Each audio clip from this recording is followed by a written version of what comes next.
श्रीमद् भागवत गीता के चौथे अध्याय का महात्म्य। श्री भगवान कहते हैं, प्रिय, अब मैं चौथे अध्याय का महात्म्य बतलाता हूँ, सुनो। भागीरथी के तट पर वाराणसी नाम की एक पुरी है। वहाँ विश्वनाथ जी के मंदिर में भरत नाम के एक योगनिष्ठ महात्मा रहते थे, जो प्रतिदिन आत्मचिंतन में तत्पर हो आदरपूर्वक गीता के चतुर्थ अध्याय का पाठ किया करते थे। उसके अभ्यास से उनका अंतःकरण निर्मल हो गया था। वे शीत उष्ण आदि द्वंद्वों से कभी व्यथित नहीं होते थे। एक समय की बात है, वे तपोधन नगर की सीमा में स्थित देवताओं का दर्शन करने की इच्छा से भ्रमण करते हुए नगर से बाहर निकल गए। वहाँ बेर के 2 वृक्ष थे। उन्हीं की जड़ में वे विश्राम करने लगे। एक वृक्ष की जड़ में उन्होंने अपना मस्तक रखा था और दूसरे वृक्ष के मूल में उनका एक पैर टिका हुआ था। थोड़ी देर बाद जब वे तपस्वी चले गए, तब बेर के वे दोनों वृक्ष 5-6 दिनों के भीतर सूख गए। उनमें पत्ते और डालियां भी नहीं रह गई।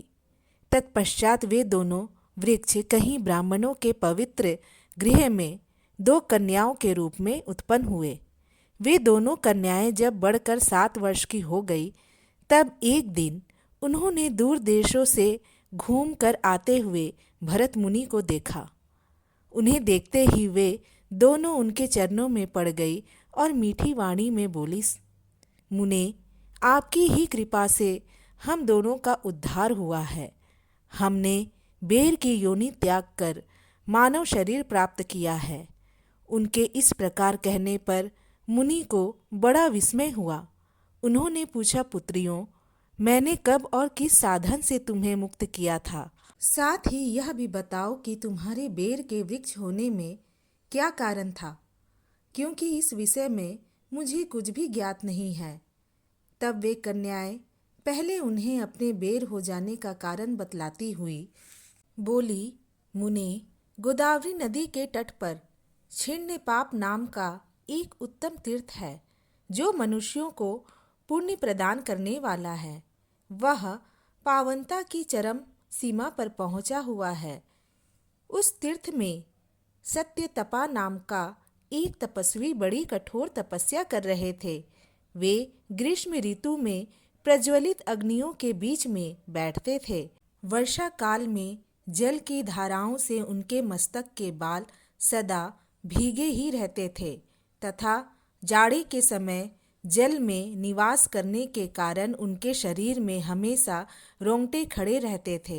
वे बाहर भीतर से सदा शुद्ध रहते, समय पर तपस्या करते तथा मन और इंद्रियों को संयम में रखते हुए परम शांति प्राप्त करके आत्मा में ही रमण करते थे। वे अपनी विद्वता के द्वारा जैसा व्याख्यान करते थे, उसे सुनने के लिए साक्षात ब्रह्मा जी भी प्रतिदिन उनके पास उपस्थित होते और प्रश्न करते थे। ब्रह्मा जी के साथ उनका संकोच नहीं रह गया था, अतः उनके आने पर भी वे सदा तपस्या में मग्न रहते थे। परमात्मा के ध्यान में निरंतर संलग्न रहने के कारण उनकी तपस्या सदा बढ़ती रहती थी। सत्य तपा को जीवन मुक्त के समान मानकर इंद्र को अपनी समृद्धिशाली पद के संबंध में कुछ भय हुआ। तब उन्होंने उनकी तपस्या में सैकड़ों विघ्न डालने आरंभ किए। अप्सराओं के समुदाय से हम दोनों को बुलाकर इंद्र ने इस प्रकार आदेश दिया, तुम दोनों उस तपस्वी के तपस्या में विघ्न डालो, जो मुझे इंद्र पद से हटाकर स्वयं स्वर्ग का राज्य भोगना चाहता है। इंद्र का यह आदेश पाकर हम दोनों उनके सामने से चलकर गोदावरी के तीर पर, जहाँ वे मुनि तपस्या करते थे, आईं। वहाँ मंद एवं गंभीर स्वर से बजते हुए मृदंग तथा मधुर वेणुनाद के साथ हम दोनों ने अन्य अप्सराओं सहित मधुर स्वर में गाना आरंभ किया। इतना ही नहीं, उन योगी महात्मा को वश में करने के लिए हम लोग स्वर, ताल और लय के साथ नृत्य भी करने लगी। बीच बीच में जरा जरा सा आंचल खिसकने पर उन्हें हमारी छाती भी दिख जाती थी। हम दोनों की उन्मत्त गति काम भाव का उद्दीपन करने वाली थी, किंतु उसने उन निर्विकार चित्त वाले महात्मा के मन में क्रोध का संचार कर दिया।